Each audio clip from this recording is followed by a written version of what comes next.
इरादे चट्टान की तरह पुख्ता हो तो ना वसैल और ना ही मसैल इंसान को अपनी मंजिल तक पहुंचने के लिए रास्ते की रुकावट बन सकते हैं। इसको सच कर दिखाया अफगानिस्तान के शहर काबुल की रिहायशी एक टीचर अकीला आसफा ने, जो 1992 में अफगानिस्तान से हिजरत करके अपने फैमिली के साथ पाकिस्तान आई और तहसील ईसा खैर के पसमानदा तरीन इलाका कोट चांदना के एक महाजरीन कैंप में बसेरा कर लिया। अकीला ने लड़कियों की तालीम के मुखालिफ माशरे में भी हिम्मत ना हारी और कच्चे कमरों के इस कैंप में एक खेमे में 3 बच्चियों से स्कूल का आगाज किया। उस वक्त अकीला के पास ना पढ़ाने के लिए और ना कोई तालीमी निसाब था और ना कोई तदरीसी कुतुब। अकीला का कहना है कि इस माहौल में रात को सोने से पहले वो अपने ज़हन में आइडियाज को कलम के जरिए कागज पर मुंतकिल करती और सुबह जाकर बच्चियों को पढ़ाती। कई साल की रियादत और मेहनत के बाद महाजरीन कैंप का वो स्कूल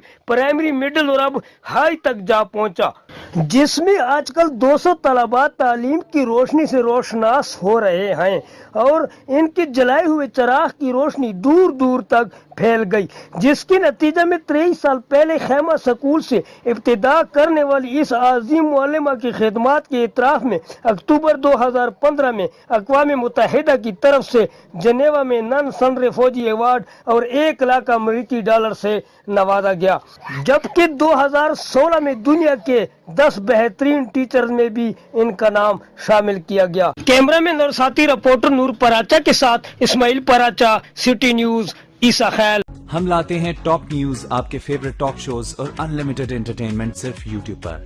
अगर आपने अभी तक हमारा चैनल सब्सक्राइब नहीं किया तो अभी सब्सक्राइब करें और बेल आइकॉन को क्लिक करके हमारी लेटेस्ट वीडियोस के बारे में अपडेट जानें।